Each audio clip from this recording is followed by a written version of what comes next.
Assalamualaikum warahmatullahi wabarakatuh. Kali ini saya akan sharing tentang dasar-dasar HTML bagian ke-1 ya teman-teman. Oke teman-teman, kali ini kita akan membahas pengertian HTML, tag-tag yang digunakan, dan struktur apa saja yang ada di HTML.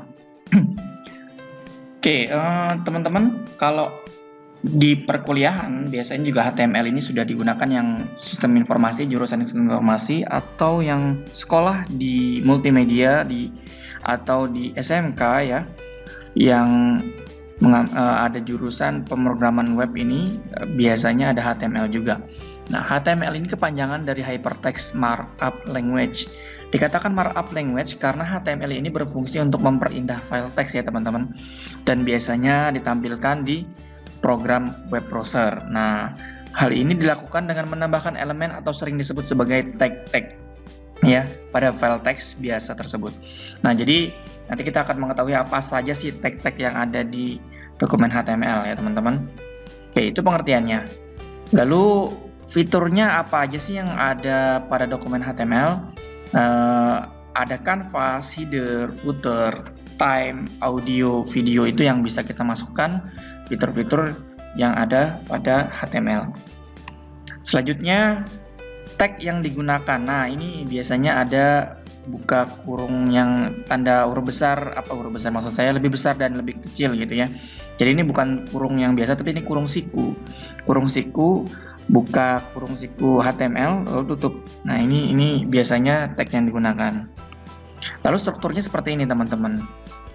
Ya, di sini ada namanya HTML tag pembuka. Ini ada doc tipenya dulu. Ya, doc tipe ini dokumen tipe ya HTML. Lalu di sini ada tag pembukanya adalah HTML, dan di sini pasti ada namanya tag penutup yaitu /HTML. Ya, jangan lupa juga pakai tanda penutupnya ya, kurung tutupnya ya. Lalu di sini ada head, dan di dalam head ada title ya. Title-nya ini untuk yang di atasnya, nanti kita akan bahas itu. Lalu dalam body juga nanti ada lagi gitu, seperti itu. Dan selalu di setiap tag pembuka pasti ada tag penutup. Ada beberapa tag juga yang tidak ada tag penutupnya, dan itu pun hanya beberapa. Baik, selanjutnya setelah struktur kita akan membahas bagian dari head ya, bagian head atau bagian atasnya ini ya. Nah, bagiannya ada apa saja? Ada judul, halaman. Seperti yang tadi saya katakan, itu adalah title ya.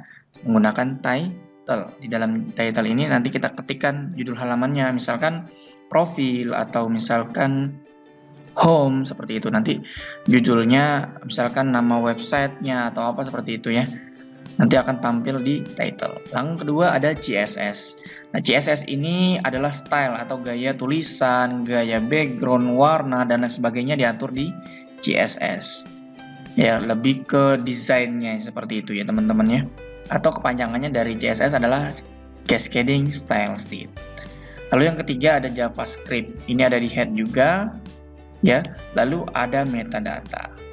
Ya, itu bagian dari head. Saya tidak akan jelaskan lebih panjang lebar, saya hanya beberapa saja karena kita lebih ke dasarnya. Nah, ini bagian dari JavaScript ya contohnya ya teman-teman. Selanjutnya bagian dari body. Apa aja yang ada di dalam body? Ada teks, ini H1, H2, H3, H4, H5, H6, ini heading ya, ada, dan paragraf juga ada di situ ya. Heading atau ini biasanya ukuran huruf. Judul biasa dipakai adalah teksnya, ini yang H1 itu adalah dipakai untuk menggunakan judul H1 sampai H6. Dan P adalah paragraf, biasanya digunakan untuk isi dari judul tersebut. Ya.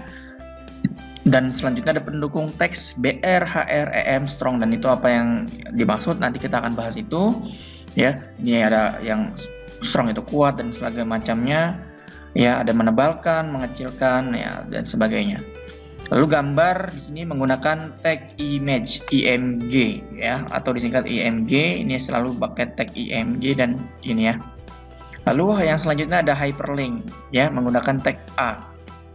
Maksudnya apa? Jadi nanti kita akan membuat codingan yang bisa nge-link antara dokumen satu dengan dokumen yang lain ya, antara codingan satu dengan codingan lain seperti itu ya. Lalu yang selanjutnya ada list ya, bullets and numbering biasanya digunakan di Word atau Excel di Word ya biasanya ada bullets and numbering, atau di PowerPoint juga ada. Jadi ada beberapa pilihan juga di sini bullets and numberingnya, ada UL, OL, LI, DL, ya, DT, DD dan lain-lainnya masih ada. Nanti kita akan bahas di pertemuan berikutnya. Selanjutnya bagian dari body juga ada tabel ya, dengan tag tabel seperti ini ya, lalu date dan T-body. Ada form seperti ini, script ya, lalu ada object dan grouping. Dan ini juga bisa kita masukkan komentar ya. Jadi di dalam tag body bisa kita tambahkan komentar untuk menandakan tag-tagnya supaya kita tidak bingung untuk mencari codingan mana saja yang salah atau yang kita ingin edit, seperti itu ya. Bisa tambahkan komentar. Dan struktur tag adalah seperti ini teman-teman, ada name tag, atribut sama dengan nilai. Kita lebih perjelas di sini, ini contohnya. Jadi misalkan kita mau memberi warna pada background, di sini body, di dalamnya body, lalu BG color, background color sama dengan green, nilainya apa yang kita akan masukkan. Nah, ini name tag-nya, BG color-nya adalah atribut, dan green-nya adalah nilai atau value. Seperti itu ya teman-teman. Selanjutnya bisa lebih dari satu atribut. Kita bisa menambahkan lebih dari satu atribut. Nah, seperti ini ya. Ya, jadi atributnya kita bisa tambahkan lebih dari satu ya. Ada green, ada my ID, ada my class, seperti ini ya. Jadi the BG color-nya, ada ID dan ada class, itu jadi lebih dari satu atribut. Dan atribut global ya. Nah, ini ada beberapa pilihan, access list, class, ID, dir, lang dan seterusnya. Ini akan kita bahas di pertemuan-pertemuan berikutnya. Dan atribut lengkapnya teman-teman bisa lihat di www.w3school.com/text ya. Jadi ini teman-teman bisa lihat di sana, banyak juga lengkap ya. Oke teman-teman, itu adalah pertemuan pertama kita di awal ini, bagian pertama tentang dasar-dasar HTML ya, mengenai pengertian HTML dan tag-tag yang digunakan serta struktur dasar HTML tersebut. Baik, sampai bertemu di video berikutnya. Kita akan membahas tentang strukturnya dan penggunaan kode editor ya. Jadi silakan subscribe untuk mendapatkan notifikasinya. Assalamualaikum warahmatullahi wabarakatuh.